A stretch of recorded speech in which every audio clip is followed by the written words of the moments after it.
Pensa a una partita giocata senza mai avere le carte giuste, bluffando e poi ancora bluffando, prima e anche subito dopo l'entrata nell'euro. Così la Grecia ha costruito un castello impressionante. Ma le fondamenta, quelle erano di sabbia, una sabbia nascosta dall'euforia e dalla disinvoltura contabile che spesso annunciano il peggio. Quando nel 2008 è arrivato il vento della crisi globale, tutti abbiamo sentito il freddo. E quando il nuovo governo ha rivelato che il deficit reale era il 15,4% del PIL, non il 6%, le carte sono crollate. Un crollo drammatico. Non una semplice recessione, una caduta paragonabile a quella di una guerra, con il PIL che si schianta del 25% e la disoccupazione che esplode. La colpa non era del vento, i problemi erano lì, in casa.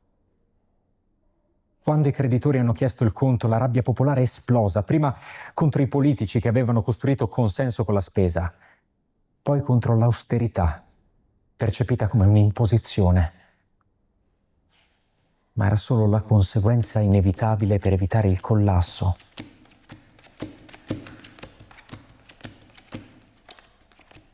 E così è arrivata la tentazione di rifiutare la realtà, la promessa di stracciare i patti, un referendum per dire no all'austerità, un no d'orgoglio che si è scontrato con il principio di realtà.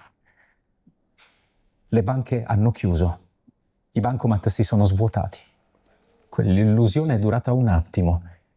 Per evitare l'uscita dall'euro, lo stesso governo che aveva promosso il no ha dovuto firmare un accordo ancora più duro.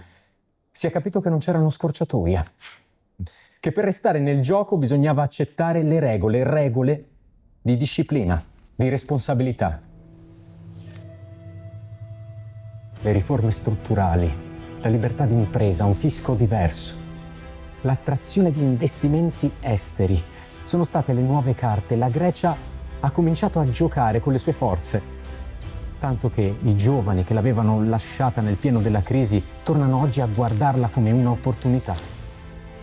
La lezione alla fine è chiara. Puoi provare a bluffare, ma i conti prima o poi tornano sempre. La sostenibilità del debito non è un tecnicismo, ma la condizione per la crescita. E affrontare la verità, anche se fa male, non è una punizione. È l'unico modo per essere liberi di giocare la mano successiva.